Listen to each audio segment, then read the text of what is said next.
Continuamos con las charlas este último día de las jornadas del cómic Villa de Avilés. Y yo lo digo muchas veces, no me gusta presentar ni en este festival ni en ningún otro autores pues, o que edito o con los que he trabajado, porque por lo general, claro, ¿qué vas a decir de ellos? Pierdes un cierto tipo de credibilidad. Vas a decir, no, es que es muy bueno, claro, tío, le editas, ¿qué vas a decir? ¿No? La única excepción que hago a este tipo de normas cuando la persona que está al lado es tan indiscutible que es que, claro, ¿cómo no te van a creer? O sea, ¿qué se podría decir de Enrique que no sea bueno, no? Para muchos es el dibujante de esos cabezones, como dicen siempre. Para muchos de vosotros lo sabéis, que lo estáis esperando. Es el autor de la lámina que regalamos este año con Spider-Web. Como nos contó en la comida, ¿qué crees? Que no me he quedado con ello. Es el autor de los ojos Caribe Oscuro. Luego te preguntaré por esto, no lo dudes. Y bueno, en cualquier caso es, como dije hace poco en redes sociales, aunque no me prodigue demasiado en ellas, un autor con el que considero un auténtico honor haber estado trabajando desde el principio, haber formado parte de este tipo de historias con las que nos hemos pasado tan bien, que nos han dado tantas alegrías y sobre todo que han traído también al mundo del cómic a tantos y tantos lectores, y sigue siendo un honor hacerlo y por todo lo que quede por delante lo seguirá siendo, ¿no? No vamos a entrar, como también pasó en el caso de Miguel Ancho, habitual del festival también, a hacer un recorrido arqueológico por los recuerdos de tus primeros pasos, pero como siempre sí que puede haber algún despistado y va a estar relacionado con todo lo que hablemos a continuación. Sí quería que nos contaras el punto de inflexión en el momento en el que el dibujante al que le gustaba Simon Bisley y mandaba dibujos a portafolios a páginas de cómic con un trazo hiperrealista. ¿En qué momento derivaste en lo que en su momento en el Salón del Cómic de Barcelona nos trajisteis a Dude y acabó siendo, bueno, primero Arbillo, luego Camotero, luego ya tu universo solitario, ¿no? ¿En qué momento hubo ese cambio y por qué? Pues, no hace falta acercarse tanto, qué bien. Pues yo creo que cuando entré a trabajar en animación, fue ahí cuando aprendí, sobre todo lo que yo siempre hablo es aprendí la ética de trabajo. Aprendí que para dibujar no es suficiente querer dibujar. Tienes que sentarte 8 horas en un tablero y hacerlo. Que es lo que ahora cuando doy clase o viene algún jovencito a pedirte consejo, el único consejo que les doy es dibuja. Sigue dibujando, no dejes de dibujar. Es como vas a mejorar.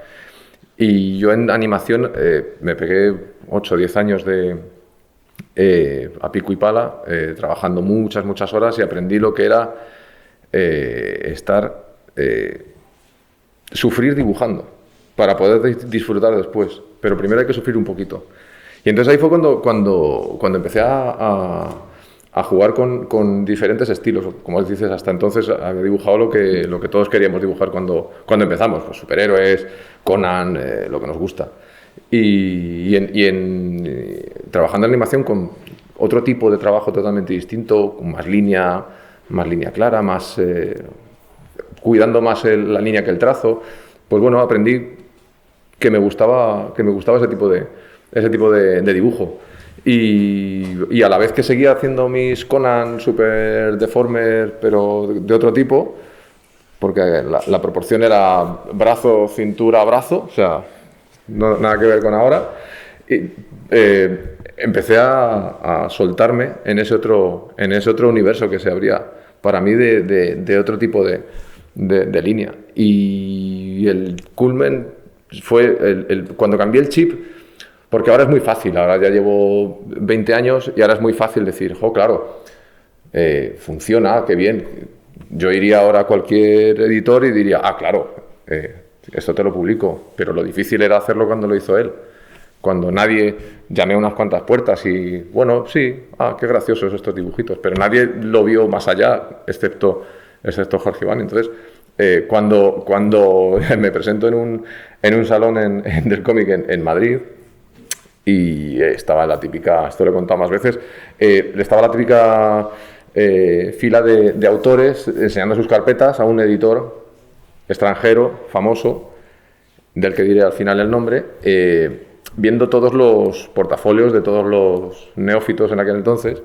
Y entonces todos llevábamos más o menos Tienes que ser genios en este mundo, hay uno o dos y no soy yo. O sea, hay uno sentado y ya está. Entonces el reto es buscarlo. Y todos dibujábamos más o menos igual. Bien, mal, regular, pero todos llevábamos lo mismo. Pues que si un Conan, que si una página de superhéroes. Y entonces, pues él, ahora ya lo ves, los editores hacen así y en 10 segundos te han sobrado 8 para saber si ese tipo que está ahí dibuja o no dibuja. Y bueno, él hizo así, al siguiente, le decía cosas a cada uno, pues mira, esto puedes mejorarlo. Conmigo hizo lo mismo, pasó las páginas, le interesó cero, Miss Conan, que yo me había trabajado durante mucho tiempo. Y llegó al final y vio que había unos dibujitos cabezones así simpáticos y se paró, miró las dos, le dio vueltas a aquella carpeta y me miró y me dijo, ¿tú haces las dos cosas? Y le dije, sí, yo hago las dos. Y me dijo, me gusta más esto, los cabezones. Y dije, claro, me extrañé y dije, joder, esto es algo que hago para divertirme, así. Y dijo, es que esto que tienes aquí delante lo he visto ya muchas veces en los que están delante tuyo, los que están detrás, y lo voy a ver probablemente. Y dice, y esto, pues no lo he visto.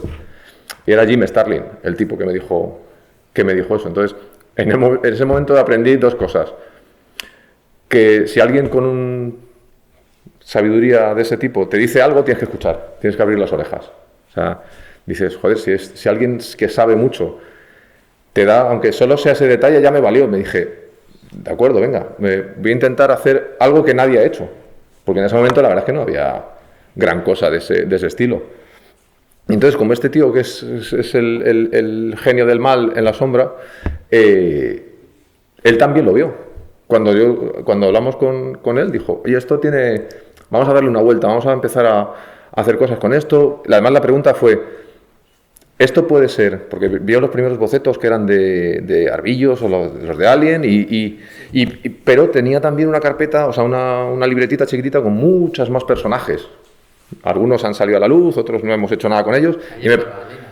Ahí estaba Lena. Y me preguntó, pero esto podríamos hacerlo con muchas cosas, no solo con una parodia, sino puedes hacerlo con mucho. Y dije, sí, claro. Y ahí nació todo el germen porque fue ese mismo año. Si no fueron 2 meses después, que se llevaba un salón con el otro. Y ahí fue cuando empezó la vorágine de, oye, pues intentamos hacer unas páginas de prueba a ver cómo funciona esto. Se hace un cómic entero con los que trabajamos entonces y para adelante. Y pues no sé, no sé cómo, es que no hay fórmula mágica. Pero 1000 años después, mira, ¿dónde estamos? Sí, hay una cosa a raíz de esto que comentas que es bastante significativa, ¿no? Y no me he acordado mucho de esa anécdota hasta ahora que le ibas contando, que sí que me doy cuenta. Pero hay unas líneas imaginarias, ¿no? que damos por hechas, tipo alta cultura, baja cultura, te veo para niños, no te veo para niños, ¿no? Que muchas veces hay que cuestionarse. El cómic, por ejemplo, o a la animación se le suele atribuir carácter de género. No es una película de animación, no será un western o será una peli de ciencia ficción, luego está rodada en animación o está rodada en imagen real o en el cómic. O sea, ¿por qué Modotti de Ángel, por ejemplo, tiene que estar en la sección de cómic? Tiene que estar en la sección de biografía y luego ser un cómic, ¿no? Entonces con los estilos pasa un poco parecido. Hay gente que ve un dibujo de ese estilo y dice, pues una parodia. Sí. No, tenemos una tradición, o deberíamos tener, y ahora estamos recuperando, de cómic infantil, o no solo de cómic infantil, ¿no? O sea, ¿no?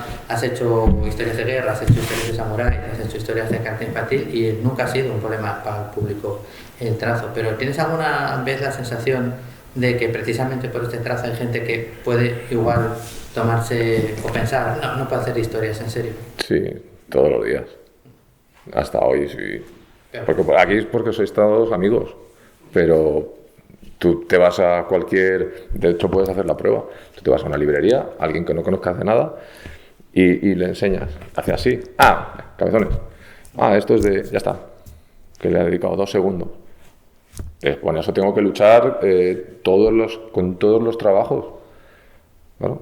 Eso lo tengo asumidísimo, y hace mucho tiempo, los 5 o 6 primeros años, de hecho, todo el mundo me preguntaba, una de las preguntas recurrentes era, ¿pero cuándo vas a empezar a hacer cómics y dibujar bien? Y decía, espera, reformula. O sea, ¿qué quieres decir con dibujar bien? No, realista, digo, porque me preguntaban, ¿pero no temes que encasillarte? Digo, ¿Tú dirías que Ibáñez está encasillado en hacer Mortadelo y Filemón? Sí, pero lleva toda la vida haciéndolo, es el mejor y ya está. ¿Qué le vas a pedir? ¿Que haga el Guernica a Ibáñez? No, cada uno hace lo que está. Y yo he descubierto que me lo paso fenomenal haciendo esto y si puedo no cambiaré porque me hace muy feliz. Y además ahora, viendo a las nuevas generaciones que de repente me dice gente, es que yo descubrí el cómic y por ti y tal y cual, y ahora vengo con mi hijo porque quiero que se enganche a este mundillo de los cómics con tus cosas. Pues para mí eso es la leche. Entonces ahora a mí yo del pasado y a los que me preguntaban aquello, digo, bueno, pues mira, sí, estoy encasillado, llevo 20 años encasillado. Como si le dices, ahora hablando de encasillado, a Casillas, a los 10 años, es que llevas mucho tiempo siendo portero. Pues claro, ¿qué quieres que sea? Idiota. Espera, ¿qué quieres que sea? ¿Coma? ¿Idiota o...? No lo sé. Pero entendéis el concepto que yo entiendo y yo con eso no ni me enfado, ni sé que tengo que luchar contra ello. Y entonces yo sé que tengo que... a la semana hay 200, igual me he pasado, pero 100 novedades.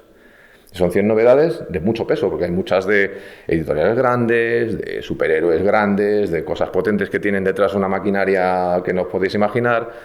Y entonces yo sé que tengo que luchar con todo eso.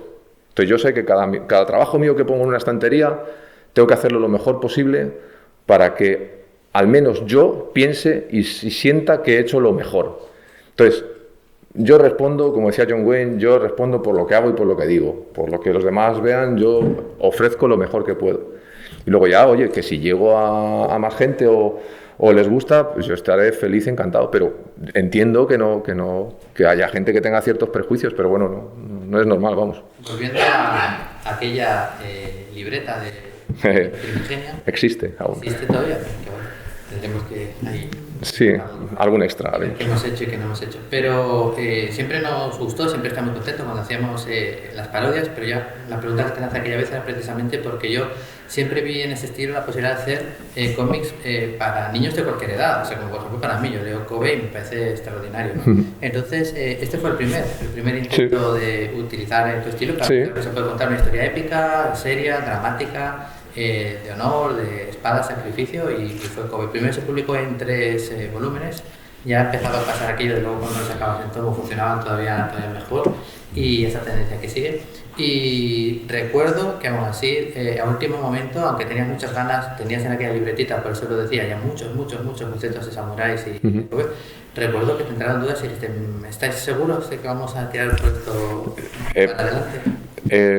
Lo que dicen de que la duda es la que te hace avanzar, siempre que no te frene del todo. Yo dudo siempre, o sea, yo siempre pienso que el que hago, digo, aquí ya está, aquí ya es cuando la gente va a decir hasta luego. O sea, siempre lo pienso. ¿Por qué? Pues porque, no sé, pues va en nuestro gen de inseguridad, de vete tú a saber.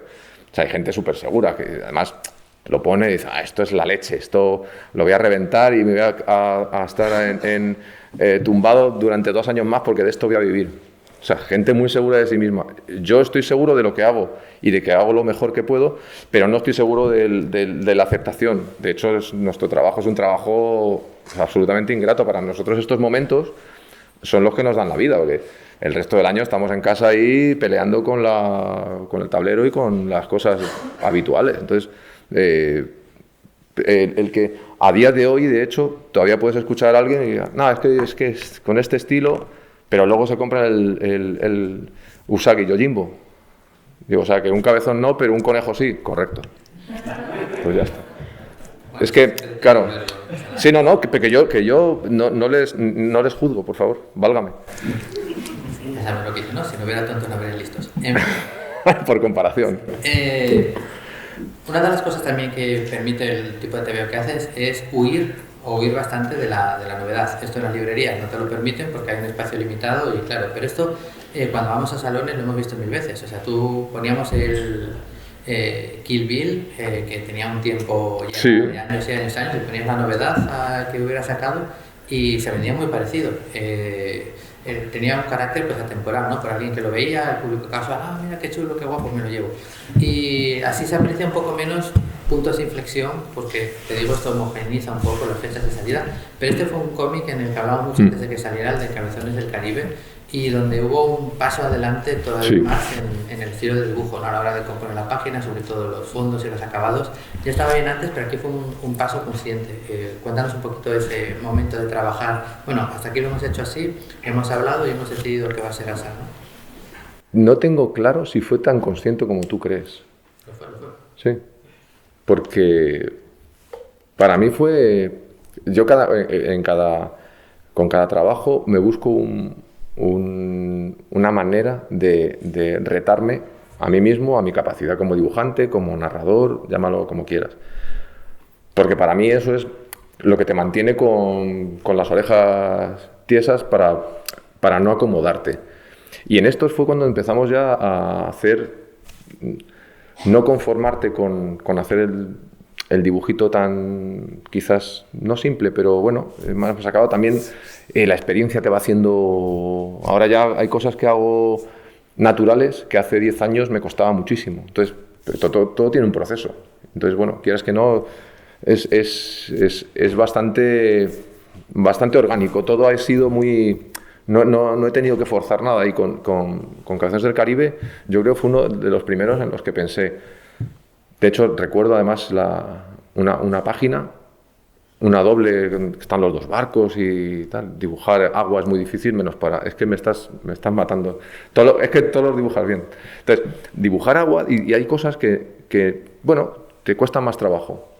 Y en el momento en que pongo los dos barcos con un montón de cosas y empiezo a pensar, y toda la historia, la narrativa y todo, dije, joder, si es que esto ya me puedo atrever a hacer más cosas. Porque si te fijas, no había hecho todavía Star Wars. Que ese es el punto. Yo, en la primera libreta que le enseño a Jorge, hay un montón de monigotes, un montón de cosas, pero hay muchos de Star Wars, porque yo soy muy fan. Pero hasta ese momento no he hecho nada, no hice nada, porque ni me atrevía, ni tenía la capacidad, ni tenía la seguridad como dibujante como para enfrentarme a eso. De lo que yo era muy fan, entonces ya sabía la reacción del público posible y de mis... pues que en ese momento, joder, yo era otro fan. Y tenía claro hasta dónde llegaba. Y con Cabezones del Caribe fue cuando dije, creo que me puedo atrever a hacer otras cosas ya. Y puedo subir un escalón más y atreverme a hacer algo más complicado. Y entonces, a partir de ahí fue cuando cambió el chip, pero ya te digo que no fue nada... No premeditado, pero no recuerdo que yo fuera en ese momento que lo estuviera viendo, sino fue a posteriori cuando lo vi y me dijiste tú, yo creo que este es el primer que te veo ahora mismo con...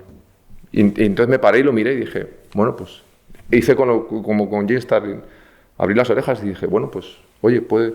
Pues sabéis que lo primero que tienes que hacer es escuchar a lo que tenéis alrededor, que sepan más que tú.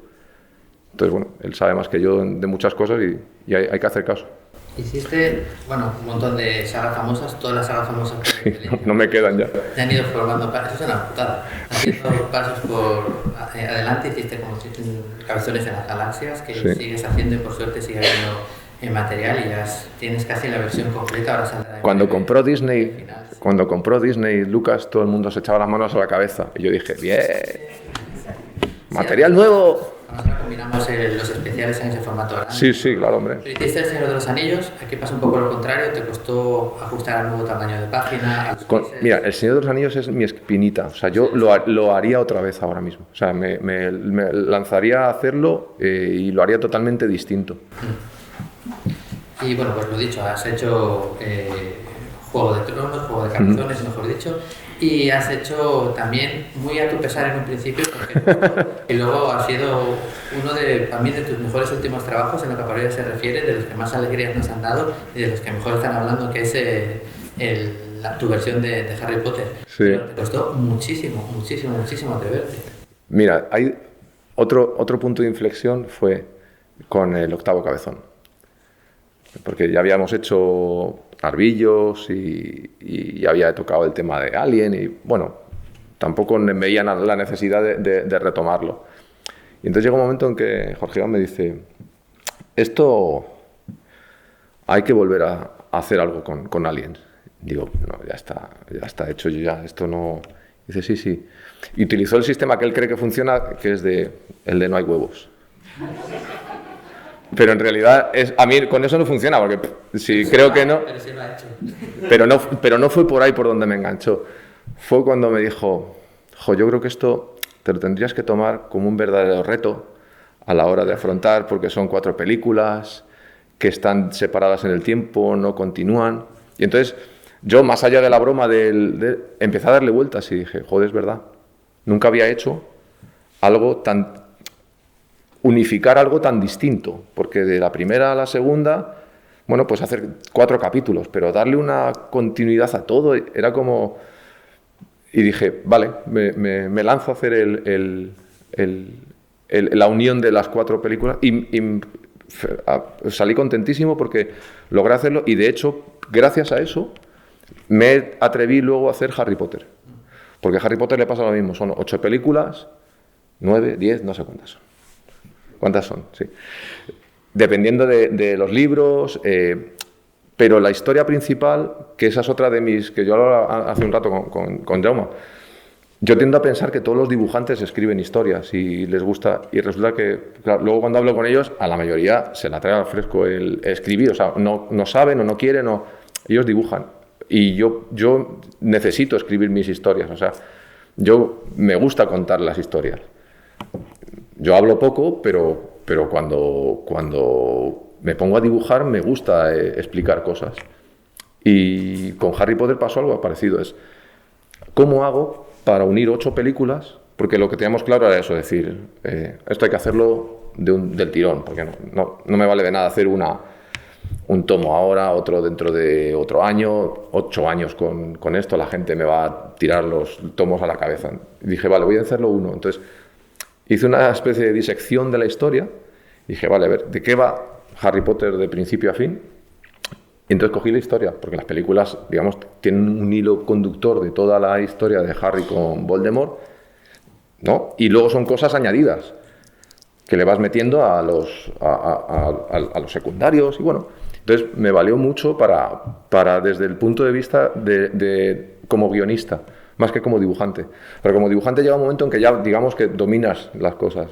Yo, afortunadamente, bueno, he ido aprendiendo y ya sé qué cosas funcionan, qué no, y más en mi estilo, y bueno, ya lo tengo claro. Pero como guionista, para contar una historia, ese me valió. Eso y Juego de Tronos, que eso, como guionista, lo disfruté muchísimo, porque eso sí que es una locura de tramas por aquí, por allí, que se entiendan, darles un sentido, que todo tenga más o menos gracia.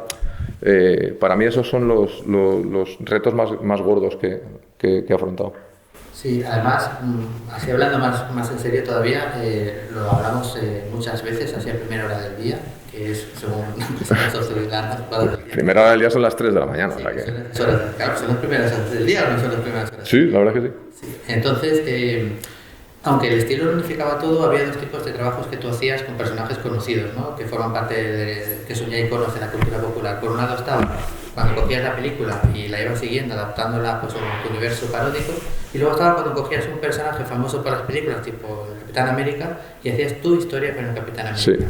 Y yo tenía siempre la idea, siempre decía que había que unir esas 2 cosas, ¿no? Que tenías que ser capaz de coger el hilo de la película, en este caso de la serie, con Harry Potter o Alien el octavo pasajero o Juego de Tronos, y hacer lo que hacías cuando los cogías solos, pero mezclándolo con otro. Y en ese último tiempo no llevamos tanto, pero yo creo que se ha visto un Enrique, no sé si el definitivo, porque siempre llegas hacia adelante, esperemos que eso siga así, pero sí que diste como un salto y fue cuando aprendiste a jugar. Decía Dan Abnett hace poco que coger estos personajes o cuando le encargan un personaje hecho por otro, es como que te dejan una caja de juguetes cuando vas a casa de un amigo y tal, y juegas con ellos, pero luego los tienes que volver a dejar y que funcionen, ¿no? Y yo creo que eso fue un salto importante. Pero vamos a seguir adelante por esto de la dictadura del tiempo y de la estrechez del mismo que nos ponemos. Y tú has hecho muchas obras fuera del universo paródico, tienes Historias de Guerra, tienes Dulces Sueños, pero vamos a detenernos en una que sé que es muy especial para ti y que además ahora mismo se va a concluir por fin, un volumen grande, que es Leinad. Cuéntanos un poquito de Leinad, cómo nace y sobre todo a dónde va a ir. Pues Leina, cuando empiezas a dibujar y te dibujas todos tus superhéroes y todas tus cosas, una de las cosas que me gustaba era la fantasía. Soy muy fan de Conan y cualquier cosa que lleve una espada, ya sea espada de bárbaro o de samurái, ahí me tiene. Y entonces yo siempre había dibujado personajes y cualquier tipo de cosas, de películas y de cosas de este estilo de fantasía heroica, fantasía con dragones, bichos, eso me chifla dibujarlo. Y en la carpeta había chorrocientas, pero nunca había tenido, no tenía una historia. Y entonces esto nace si os fijáis, si lo habéis leído, es una mezcla entre Indiana Jones y Conan. Poquito ahí. Entonces, Leina en realidad es mi hijo. Un rubito, guapo, ya, olvidaos. A los que le conocéis ya tiene poco de ese personaje que descubre un poco el mundo y que, bueno, sale ahí a corretear y a pasar aventuras. Y entonces teníamos planeado todo un arco y, bueno, se hizo bien, pero como hace ya tanto tiempo y como al final estás atropellado casi por lanzamientos de que si un Star Wars, que si un Cabezón de Acero, un no sé qué, al final las obras, digamos, más personales son las que a veces dejas de lado, en mi caso, inconscientemente o conscientemente, porque sabes que lo que te están pidiendo en los salones o en estos eventos es ¿cuándo haces la siguiente Bueno, ahora la verdad es que no os podéis quejar, porque a todos los que me habéis ido pidiendo cosas, lo has ido haciendo. No falta nada, ¿no? El paso lista. Que luego empiezan, ay, mi sobrina me dio la brasa con Harry Potter años. Y cuando se lo hice, dije, ¿te ha gustado? Bueno, sí, está bien. Digo, ya está, esta es la reacción. El western, ¿ves? Mira, habla con... ¿Dónde está Vicente? Está ahí. ¿Cuándo lo hacemos? ¿Ves? Claro, es que la cosa está... Tú ahora mismo, a él y a mí también, ¿qué crees que va a funcionar mejor en la estantería? ¿Un western o Harry Potter? Claro, que al final tienes que ser consciente de dónde estás. Y lo que decía antes Ángel, al final haces esto, joder, porque lo disfruto mucho, pero haces para vender tebeos. Pues si no, estaríamos en otro sitio haciendo los dibujitos ahí en la playa, que yo me encantaría, pero lo haces para... Tienes que tener y eres consciente de que detrás de una editorial que apuesta por ti hay algo más allá de que te guste mucho más una cosa que otra. Entonces yo entiendo que probablemente funcione mucho mejor y es así. Cualquier cosa que hagas de Star Wars, cualquier cosa que hagas de Harry Potter, afortunadamente me lo paso bomba. Entonces muchas veces lo que hago es simplemente tengo el western escrito, en algún momento encontraré un hueco como este que he encontrado para hacer Leina, en el que ha habido un impasse, que además parece que los astros se han conjuntado para que en estos meses difíciles no hayamos sacado nada y sin embargo haya dibujado el del Cabezoniano y el del episodio 9 me los he dibujado en pandemia, vamos, a un ritmo escandaloso. O sea, era una cosa de, pues ya lo he acabado. Me recuerdo cuando les mandé y dijeron, pero esto es... digo, sí, ya está, 200 páginas de todo. Entonces, ahora que teníamos el hueco, digo, bueno, vamos a lanzarnos a hacer Leina. Porque no quiero dejarlo ahí morir. Es un proyecto que me gustaba mucho y que joder, me encanta. Además, poco a poco os iré sacando a todos los cercanos, así, sin morir. Y el plan es sacarlo para el año que viene y sacar un tomo gordo con un montón de cosas y que una historia entera que te puedas llevar y decir, vale, ha acabado que puedas hacer después, pero que eso ya hay que para los próximos 25 años de cuando sea el próximo aniversario de Dolmen, sacaremos otro tocho ahí, ¿no? Me encanta verte con la máscara de sonrisa, pero sé que por debajo no te estás riendo. Sí, cuando oye lo del western, lo de piratas, ciencia ficción, se pone nervioso. Le dan pequeños microtics, le dan. Microinfarto lo llaman. Hay otro tipo de productos que también se han ido sumando a tu producción. Está el de personajes célebres de la historia, está el libro para colorear y uno que también te costó mucho trabajo y que yo creo que luego ha quedado muy bonito, que era el aprender a dibujar cabezones.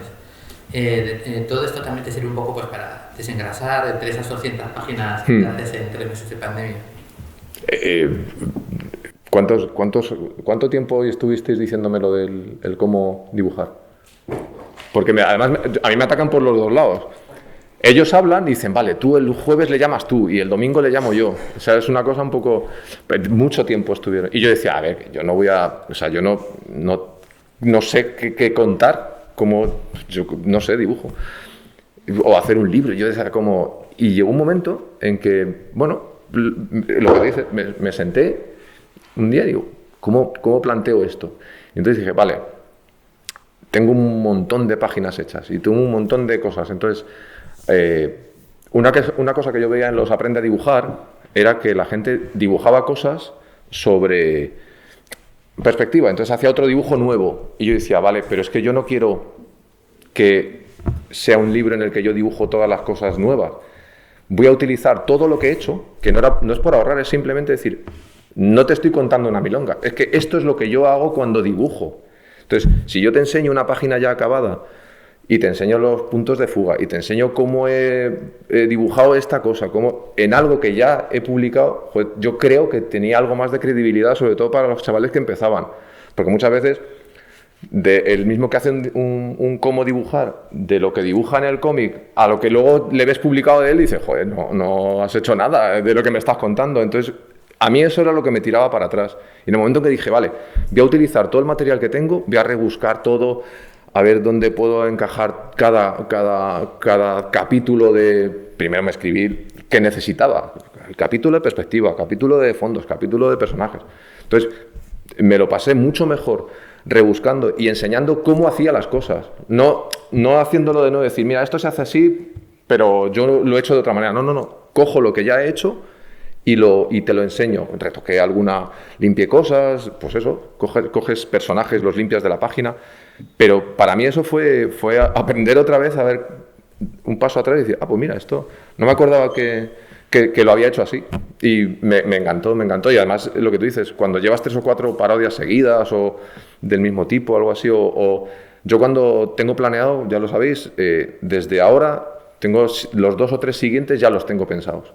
Porque el día que entrego un trabajo, a las 3 de la mañana... ¿O más? A la mañana siguiente ya estoy trabajando en el siguiente, o sea, no me pego luego una semana y descanso, no, yo tengo que tenerlo ya.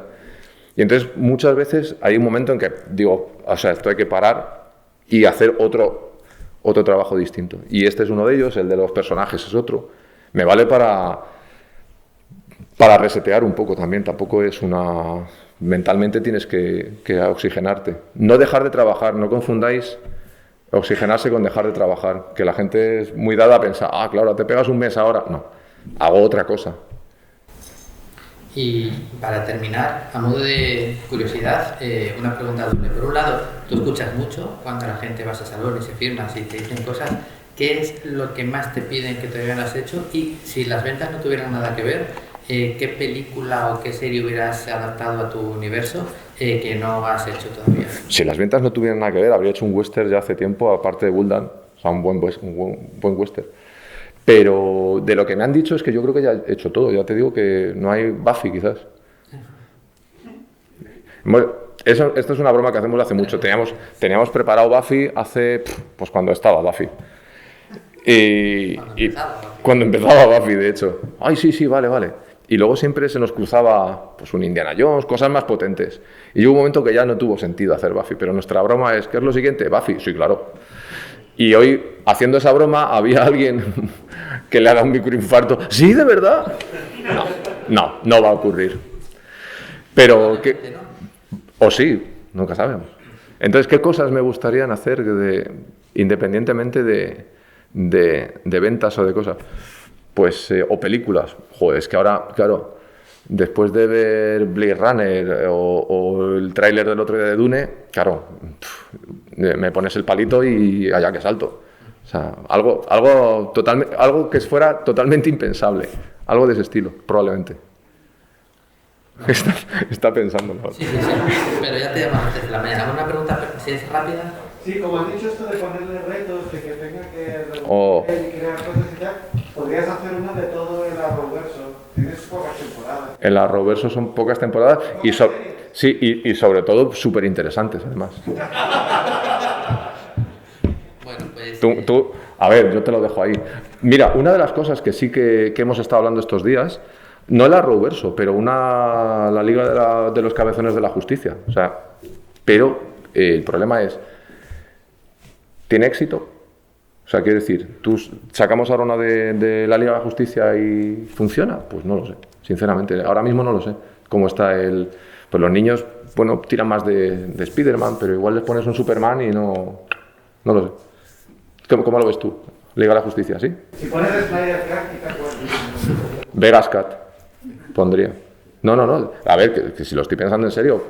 No sé cuándo estrenan el Snyder Cut, pero sería un momento interesante para, si eso tuviera éxito, relanzar un poco los cómics o sea, los míos no de Marvel, sino de DC. Porque yo sé que Marvel siempre más o menos tienes a un Thanos, tienes a un Spider-Man, que más o menos funcionan. Pero DC es más complicado. Quitando Batman, el resto les cuesta más entrar a la gente. Sí, bueno, a ver, tú si pones en portada al Joker o ahora a Wonder Woman o a Batman, sabes que más o menos lo tienes, pero tienes que contar una historia. Quiero decirte que tengo que hacer algo interesante. No, que dicen que es muy bonito, pero luego no todos lo compran, ¿eh? O sea, que no, por gente por ahí que está diciendo, no, y tal, pero yo luego sé que no se lo compran. Qué malo eres. Dicho esto, el tiempo nos ha sobrepasado y hay una estatua en Gijón, la estatua de Manuel Preciado, que pone una frase que me parece súper bonita, que fue un hombre que hizo feliz a mucha gente. Y yo creo que esto te pega, o sea, tus cómics se pueden definir también muy bien así. O sea, ya no solo la gente, sino un montón de gente joven. Hace poco se nos hacía, hace un par de años, que dijo, oye, yo a mis hijos les he dado de leer todo y no había manera de apartarlos de la PlayStation y ahora con tus cómics están ahí todo el tiempo. Y luego la ilusión, ¿no? Que ves en las caras de gente que te viene y tal. Yo creo que eso es súper bonito, es lo más bonito que se puede decir. Por otro lado, bueno, amigos de las jornadas de siempre, ya que cuando miramos el inventario, Germán y yo, bueno, tenemos los vales de comida, tenemos preparado todo, tenemos nuestro Enrique Vegas, o sea que eso que es así por muchos años y te lo agradecemos siempre un montón, como que nos regales la lámina. Y nos echamos unas risas, hablamos de series, hablamos de adaptaciones, pero lo que no hay que olvidar de Enrique es y os lo garantizo, un trabajador incansable. O sea, todo esto que veis que es muy divertido, que da satisfacciones, encierra detrás un trabajo enorme. Pocos tipos tan disciplinados y pocos tipos con tanta capacidad de trabajo me he conocido mucho en estos años. A lo mejor a un estilo ligero la gente piensa, bueno, pues no sé. No, creedme que hay mucho trabajo detrás, mucha pasión en lo que hace y mucho sentimiento en lo que hace y eso es algo que me parece fundamental y que se nota, ¿no? Yo sí que creo que la comunicación no verbal a través del papel sí que se pueden dar algún tipo de cosas y el cariño en tu obra se nota. Y el cariño se nota de cualquier manera y una manera maravillosa de mostrarte nosotros el cariño que te tenemos a ti, aparte de disfrutar de tu obra, es despedirte hasta el año que viene con un muy fuerte aplauso.